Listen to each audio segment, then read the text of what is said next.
बड़े प्यार से बैठिए, बड़े आराम से। उसके बाद ये महसूस करें कि हमारा इष्ट सहशरीर हमारे सामने विद्यमान है। पहले चूज करिए अपनी आत्मा को पूछ के कि कौन से भगवान की आराधना करना चाहते हैं हम। शिव को मानना चाहते हैं, राम को मानना चाहते हैं, कृष्ण को मानना चाहते हैं, जिसको मानना चाहते हैं। एक बार निश्चित कर लीजिए जो इष्ट आपको सबसे ज्यादा, परमात्मा की मूर्त जो आपको सबसे ज्यादा प्यारी लगती है, सबसे ज्यादा प्यार जिसके ऊपर आता है। अब ये मानिए कि घर के अंदर 4 बच्चे आपके हैं, जो सबसे प्यारा बच्चा है वो आपका इष्ट होगा। इतना सारा समाज है, उसके अंदर जो सबसे प्यारा भगवान आपका होगा, जो सबसे प्यारा होगा वो आपका इष्ट होगा, जिसकी रह रह के आपको याद आती है। अगर बच्चा आपका प्यारा बच्चा आपसे दूर देश में है और वहां उसकी कोई तकलीफ हो जाती है तो रह रह के उसका ख्याल आता है, और जब तक आत्मा चैन नहीं देती जब तक उसकी खुशखबरी हमको मिल ना जाए। इतनी तड़फ अपने इष्ट के प्रति आपको होनी चाहिए।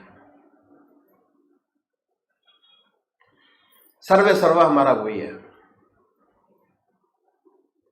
ये भाव की बात मैं आपको बता रहा हूं, ऐसा भाव होना चाहिए कि हमारी जिंदगी जो दी तो उन्होंने दी, हमारी चाल चलन जो दी है वो उन्हीं से है, हमारा सब कुछ उन्हीं से है, हमारे बच्चे भी उन्हीं से ही हैं। जो वो चाहते हैं वो घर के अंदर होता है। इतना ऊंचा भाव आपका आपके इसके प्रति होना चाहिए। तो बड़े प्यार से बैठिए, भाव बनाइए, और भाव बनाने के बाद यह महसूस करें कि हमारा इष्ट सहशरीर हमारे सामने विद्यमान है। सहशरीर है, फोटो में नहीं है। हम अक्सर अपने इष्ट देव को अपने मंदिर में छोड़ के चले आते हैं, भाई यही गड़बड़ी हो जाती है। घर के अंदर शिव जी को जल चढ़ाया बड़े प्यार से, उसके बाद बाहर निकले, जैसे घर गृहस्थ में गए थे वैसे ही आपस में बातचीत करते चले जाते हैं, अपने इष्ट देव को उसी मंदिर में छोड़ के चले आते हैं बड़े आराम से। वो नहीं करना हमको अपने इष्ट देव को अपने साथ लेके चलना है। वो कैसे होगा? वो होगा ध्यान करने से। एक स्टेज पूजा की और ऊपर हो जाइए। अब तो क्रिया योग करते थे हम लोग, अब हम ध्यान योग करेंगे। ध्यान, मेंटल, आजकल जो पढ़ने वाले लोग कहते हैं मेंटल मैथमेटिक्स,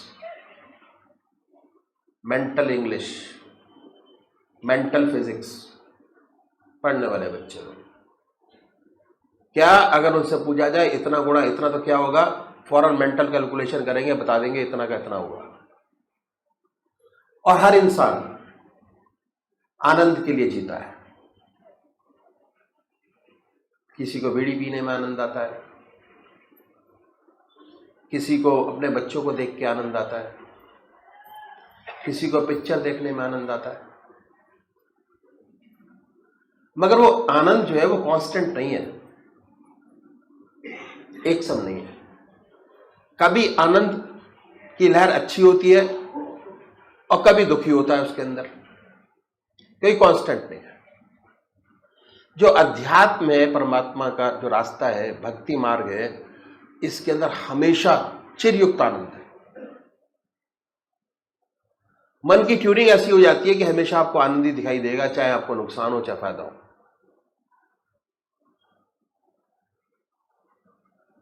क्यों? हमने अपने दिमाग को उसी हिसाब से ट्यून कर लिया। ऐसा नहीं कि जो सत्संग में आता है उसको नुकसान ना होता हो।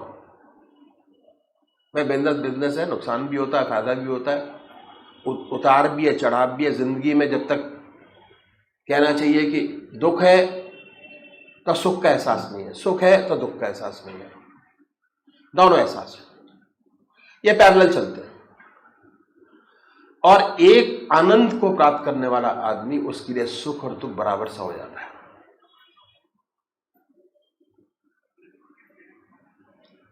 तो हमको अपने आप को उस हिसाब से ट्यून करना है कि अगर हमारे शरीर के अंदर कोई दिक्कत भी है, हमारा मन इतना स्ट्रांग हो जाए कि जो हम चीज ऊपर से लेते हैं उसका इमीडिएटली इफेक्ट होना चाहिए बॉडी के अंदर। वो कब होगा? जब हमारा मन जो है बहुत स्ट्रांग होगा, मन निरोग होगा। मन में ही रोग पलते हैं सारे, और रिफ्लेक्शन बॉडी के ऊपर होता है। शरीर नहीं कहता कि मुझे बुखार आ रहा है, मन कहता है कि तेरे को बुखार आ रहा है। पेट में दर्द है, पेट नहीं बोलता कि मेरे पेट में दर्द है। एहसास मन को होता है, आत्मा को होता है, मन को होता है, आत्मा को भी नहीं होता। किसी दर्द का एहसास मन बोलता है कि भाई तेरे पेट में दर्द है, तेरे को भूख लग रही है, तेरे को नहीं लग रही है, मन। और मन ही कंट्रोल करने की चीज है। अगर मन को आपने अपने अंडर में कर लिया तो आपने जीवन का 99% प्रॉब्लम आपने अपनी खत्म कर ली, 99%। और मन को स्ट्रांग बनाने का तरीका ध्यान योग। फिर वहीं आगे लौट गया ध्यान योग। तो तरीका क्या है कि आपने अपने इष्ट देव को चुना और पूजा करते हुए अपने पूजा के स्थान पर गए। अगर है आपके घर के अंदर तो बड़ी अच्छी बात है, नहीं है तो एक स्थान बना लीजिए पूजा का। कुशा कंबल का आसन लगाइए, बड़े प्यार से बैठिए। कोई भक्ति वाला भजन हो तो गाइए, भक्ति भाव। अगरबत्ती जलाएं। क्यों जलाते हैं अगरबत्ती? उससे वातावरण शुद्ध होता है, पवित्र मन पवित्र एटमॉस्फेयर में ही पैदा होता है। अगर आपका घर पवित्र नहीं है, रात को सोते कपड़े में बैठ गए तो आपका मन नहीं लगेगा। बड़े प्यार से उठिए, 2 बत्ती अगरबत्ती जलाएं, खुशबूदार। उसके बाद कोई भजन आता है तो गाइए बड़े प्यार से। उसके बाद अपने इष्ट देव की मूर्त जो आपको सबसे ज्यादा प्यारी है उसको अपने सामने बनाने की कोशिश कीजिए कि हमारे इष्ट देव हमारे सामने सशरीर विद्यमान है, मूर्त में नहीं है। बड़ी बड़ी आंखें हैं, गोल चेहरा है, बना है अपने सामने। उसी ख्यालों में डूब जाइए। उसी ख्यालों में डूबना ध्यान योग की तपस्या करना है, तपाना है अपने शरीर को।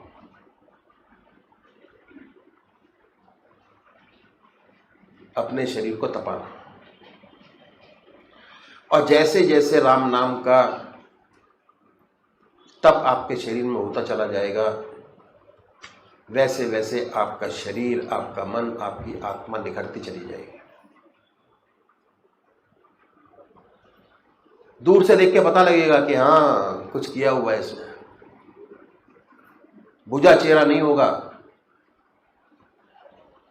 बुझा चेहरा नहीं, चेहरे पर रौनक होगी। कितनी भी कठिनाइयां होंगी, मन एक सम होगा। तो हमको इस तरीके से ध्यान योग का अभ्यास करना है। और जैसे जैसे इसमें डूबते चले जाएंगे, जैसे जैसे राम नाम में अपने शरीर को तपाते चले जाएंगे, वैसे वैसे आपका शरीर कुंदन सोने की तरह निकलता चला जाएगा।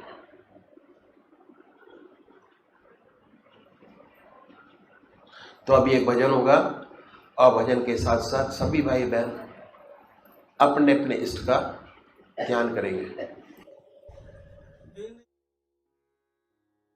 आप जाहिर आप बातिन, साथ हम सबके हैं आप। को की पर्दा करके बैठे, फिर भी लापरदा हैं आप जाहिर आप बातिन, साथ हम सबके हैं आप। गूंजती है कान में आवाज अब भी आपकी, पद्म में जलवानुमा से सामने बैठे हैं आप। गो की पर्दा करके बैठे, फिर भी लापरदा हैं आप। दिल के टुकड़े आपके हम आप कहते थे हुजूर। दिल के टुकड़े आपके हम आप कहते थे हुजूर। फेर कर फिर मुँह यूं हमसे, फेर कर फिर मुँह यूं हमसे, कैसे जा सकते हैं आप जाहिर आप बातिन, साथ हम सबके हैं आप। जिस्म तक महदूद जब थे, फासले मुमकिन भी थे। जिस्म तक महदूद जब थे, फासले मुमकिन भी थे। अब जो लामहदूद हैं तो रूबरू बैठे हैं आप। अब जो लामहदूद हैं तो रूबरू बैठे आप। को की पर्दा करके बैठे, फिर भी लापरदा हैं आप। कर दिए आसान रास्ते, पुरखतर दुश्वार थे। कर दिए आसान रास्ते, पुरखतर दुश्वार थे। फिर भी जो कोई गिरे तो हटी उठा लेते हैं आप जाहिर आप बातिन, साथ हम सबके हैं आप। झोली मेरी तंग है, बदकिस्मती मेरी है ये। झोली मेरी तंग है, बदकिस्मती मेरी है ये। बांटते हर से सभी को, बांटते हर से सभी को, बेहिसाब देते हैं आप जाहिर आप बातिन, साथ हम सब के हैं आप। एक चिरंजी ही नहीं, कितनों की हिम्मत आपसे, कितनों की हिम्मत आपसे। दोस्त रहबर रहनुमा और खैर ख्वाहें हम सब के आप। दोस्त रहबर रहनुमा और खैर ख्वाहें हम सब के आप। गो की पर्दा करके बैठे, फिर भी लापरदा है आप जाहिर आप बातिन, साथ हम सब के हैं आप। गो की पर्दा करके बैठे, फिर भी लापरदा है आप। यश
जय सगुदेव, जय पश्चानन।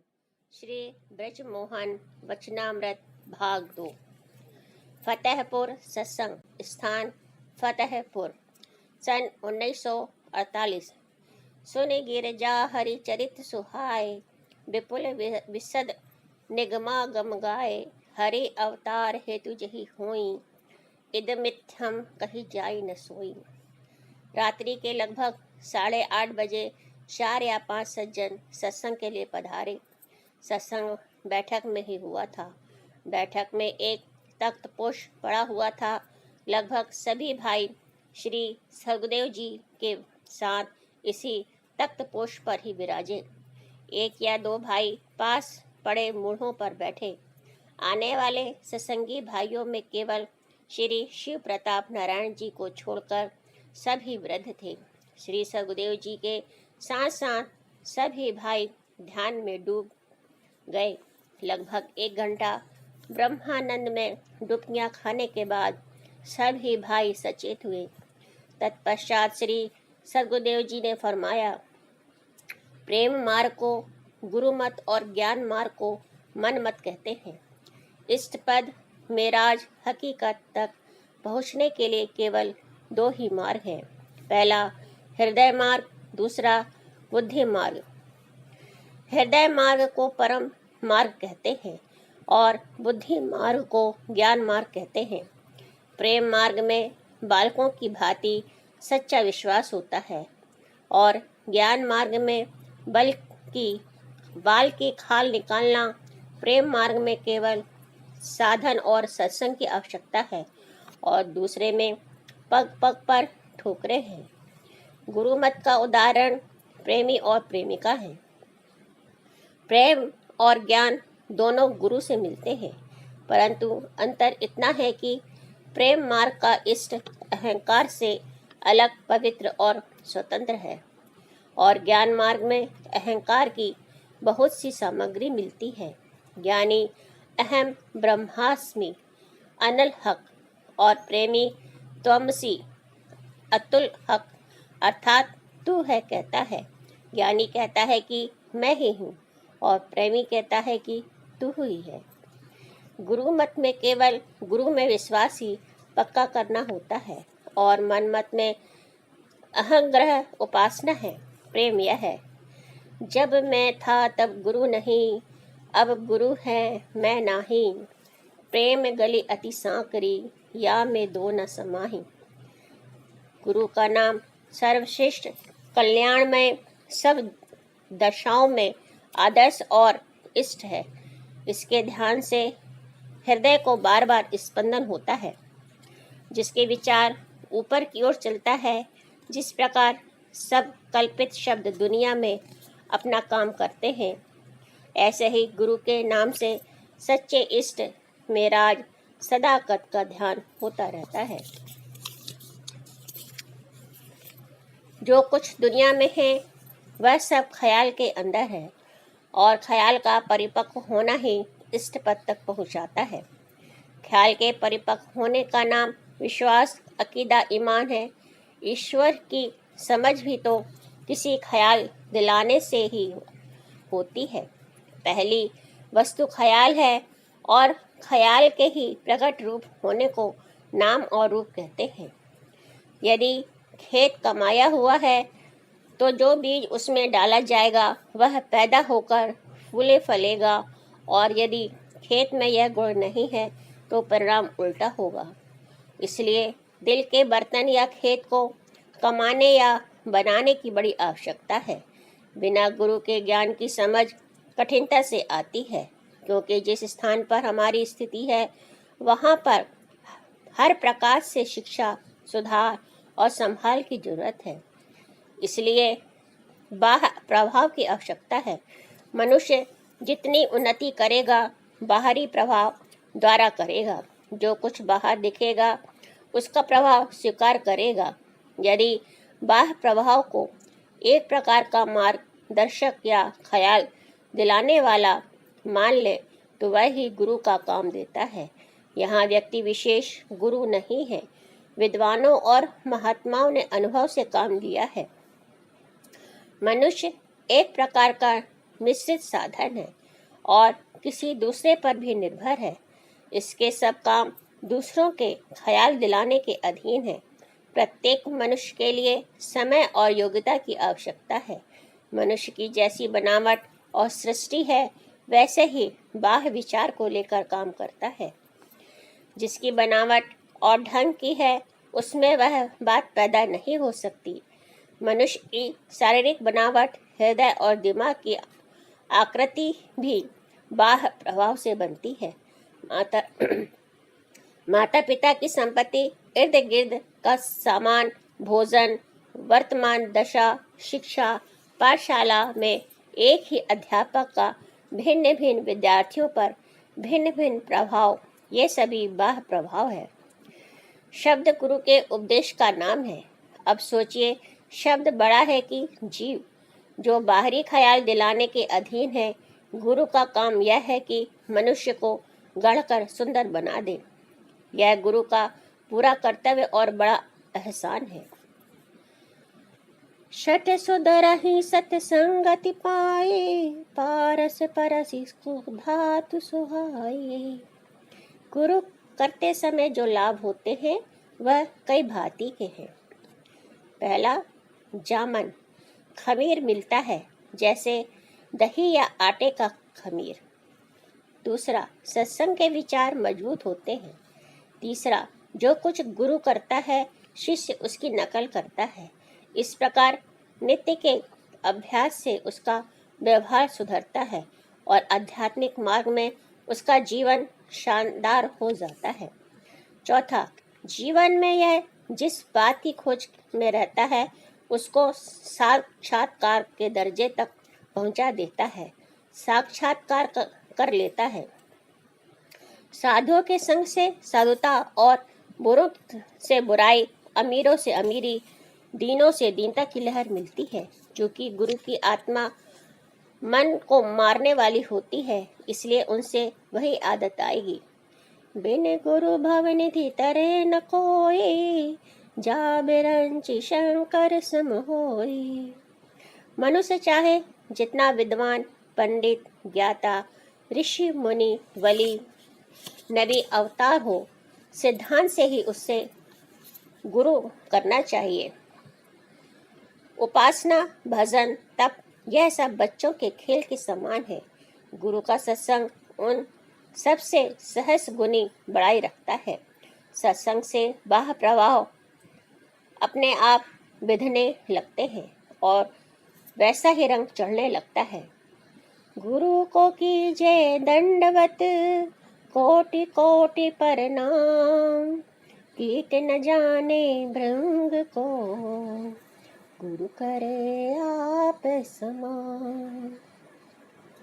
कोटि न चंदा उग रहे, सूरज कोटि हजार, सतगुरु मिलिया बाहरा, देखे घोर अंधिया। गुरु की आत्मा का नाम मालिक है। हजरत मसीह का वचन है कि जो बेटे को नहीं जानता, वह बाप को नहीं जानता। बुद्ध गुरु का आदर्श है।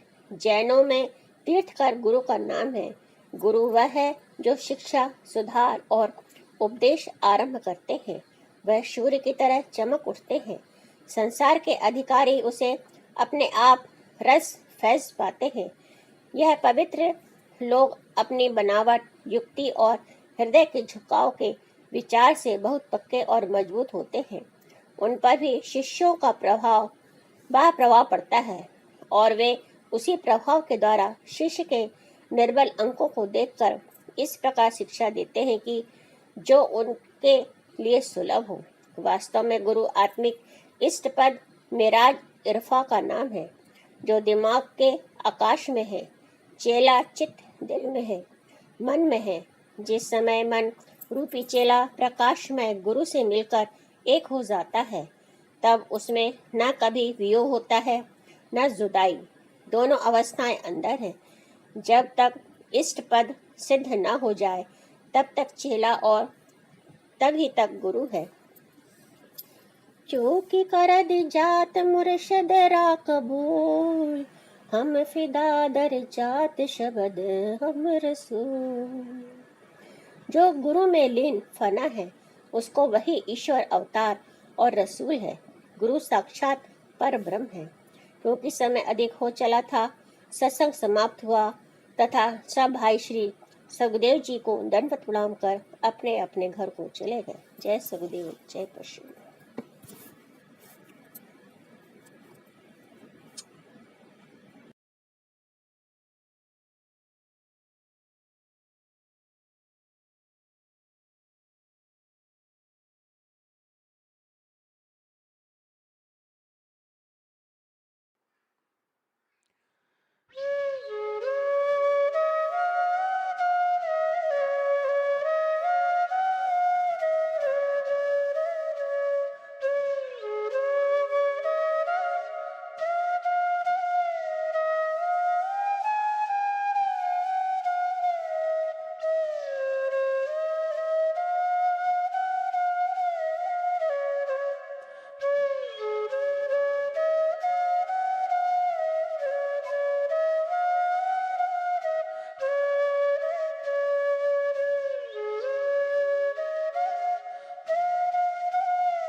जय सद्गुरुदेव जय पद शरणं